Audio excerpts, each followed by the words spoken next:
the Starseed Journals. The truth is, we are Starseed. During this period of intergalactic marriages and divine promiscuity, many of those who were with these explorers from Orion began to take the daughters of the humans as wives and began to have hybrid children. Air quoting here. Starseed. End of air quote. Enlil saw this as an abomination of his race and wanted the human race destroyed. Enlil tried on many occasions. He withheld information regarding about the coming of Nibiru, negating any possible recourse for the earthly empires and the possible catastrophic events that might and did result, causing almost the entire devastation of the original Earth races by floods, earthquakes, plague, and finally, nuclear blasts, probably coming from the destruction of underground complexes. However, we had friends amongst the angels, and Enki thwarted Enlil's plans at every possible opportunity. The price to the children of the sun in this war between these brothers was devastating, especially in the lands of what is now the Americas and in central China. That is correct. The war of the gods was not just occurring in the Euphrates, but here in the motherland as well. Amongst the Inca and the Mayan peoples, and up north in the land of the Puans, U.S. We have some hard evidence of that too. It's very true. The Enlilian forces were separatists.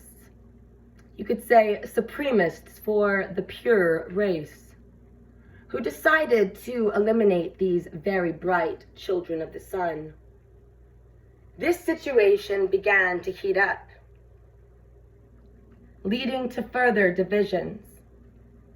You might say we have now the unilateral consequence told about in almost every high culture we will refer to as the War of the Gods, or the War of the Heavens, erupting as a battle of power between extraterrestrial forces possessing amazing technology for the purpose of determining the fate of the Earth, Terra, and her natural children, which included the children of the mixed blood.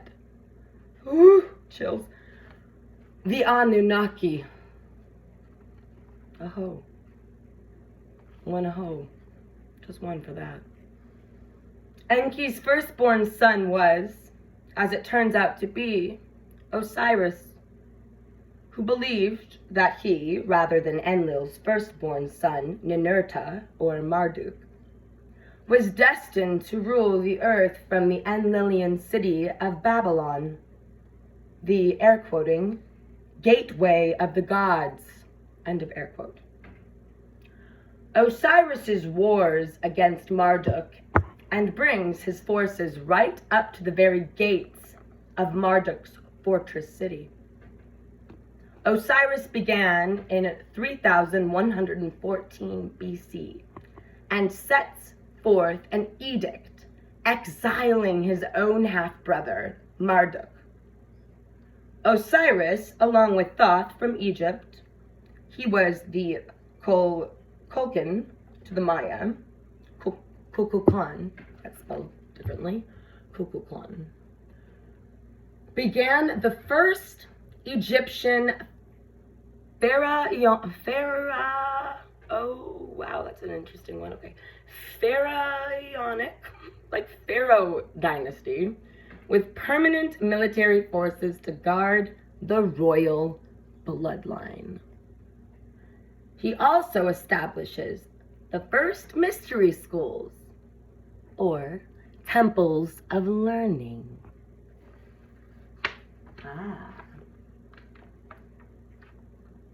The following millennia would be a time of war between these competing extraterrestrial gods and their armies of the Persian Gulf. It was a war between the Enlilian gods Marduk, Amun-Ra, who had, by his warmongering and power-hungry actions, sounds like a tyrant to me, also alienated himself from 4 of his 5 brothers, which included Thoth or Kukulkan. Now, while the War of the Heavens was raging in the Persian Gulf, Thoth or Kukulkan left Egypt, and we discover he could be found helping mankind evolve by teaching the earth-based sciences, pyramid building, astronomy, calendar sciences, the arts and herbal remedies, and healing to different cultural tribes around the world. It was Thoth who established the temples of divinity. Edgar Cayce called them temples of beauty. Now, beauty is the splendor of truth. So these schools became the schools of Isis and Osiris, Ti, and Tia with a capital A. Minoan, Carthaginians, Greece, Glastonbury. Thoth then continued west to the motherlands of the Andes Mountains, Peru, and even onto the lands of the Puan, the mound builders. Check out Serpent Mound. In what is now America, thus founding the Mayan temples of old. Osiris, meanwhile holding position in the empire to the east, is himself the victim of assassination. Oh, I know this story all too well. And his body, being immortal in nature, is cut up into 14 pieces and distributed throughout the land. This is mainly so that his priestess, Isis, could not use her knowledge of alchemical science to revive him. This story hits home. But, as legend has it, she manages to find most of the pieces of Osiris and his earthly embodiment, and she manages to revive him long enough to become impregnated with their royal son, Horus. This land we know as America was often called by the Egyptians, air quoting here, the land of the dead, end of air quote, because of the Enlilian Wars, which were particularly devastating in the Western Hemisphere, where the forces of Enlil, or Jehovah, had to deal with the cities of the starseed Atlantean settlements. Oh my gosh, which were well established. Here we are. Something's springing out and speaking to me as I read.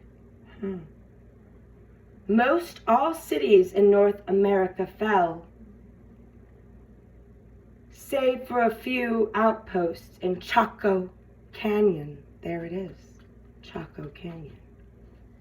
And the Uinta Mountains in Utah, leaving only the ones in south, such as Teotihuacan, Palenque and Tikal, Cahokia, Chichen Itza of Maya, and Machu Picchu of the Inca in Peru. Horus is kept from avenging his father's murder for a period of time. Oh, I hear hawks. They're cawing in the wind out there. We are told 480 years by Thoth, who is busy completing the plans he and Osiris had initiated. Keyword there, initiated, here in the West.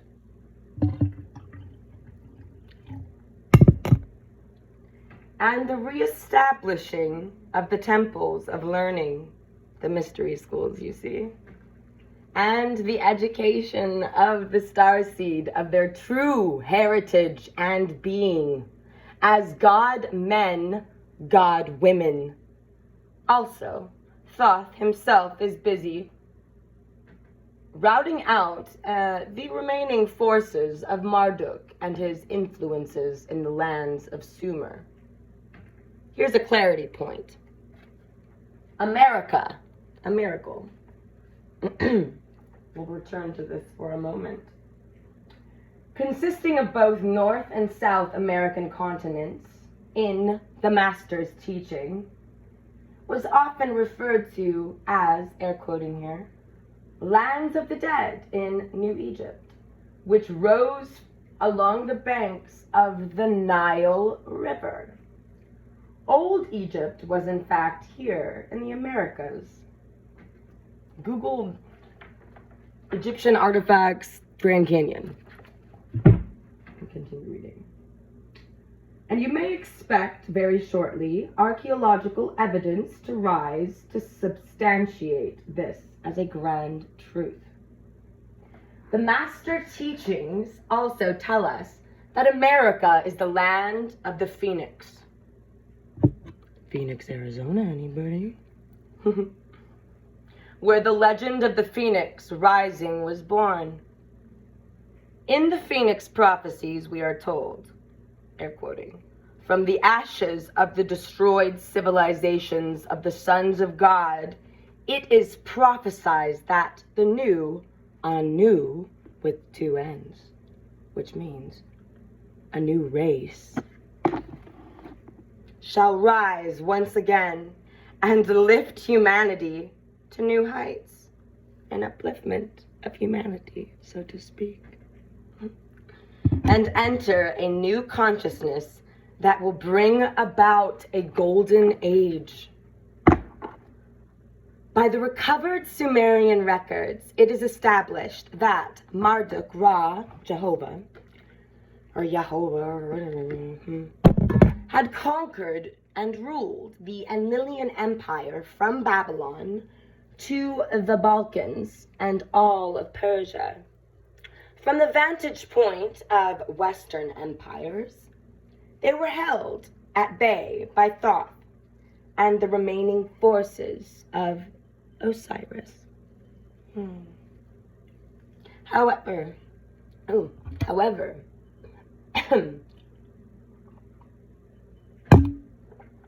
history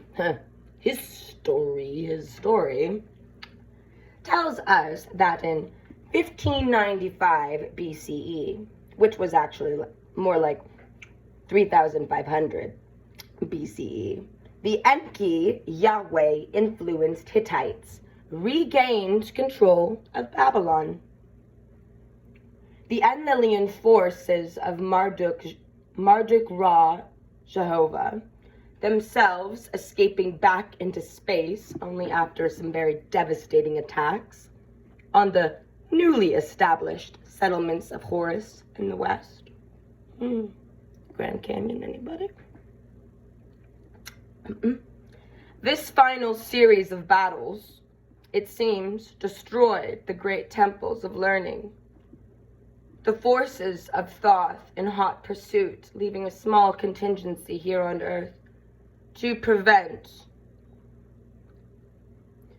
the return of Marduk Ra Jehovah forces. Now, perhaps this is where we get the story over and over again through the countless cultures of the world, of the promise of the return of the gods.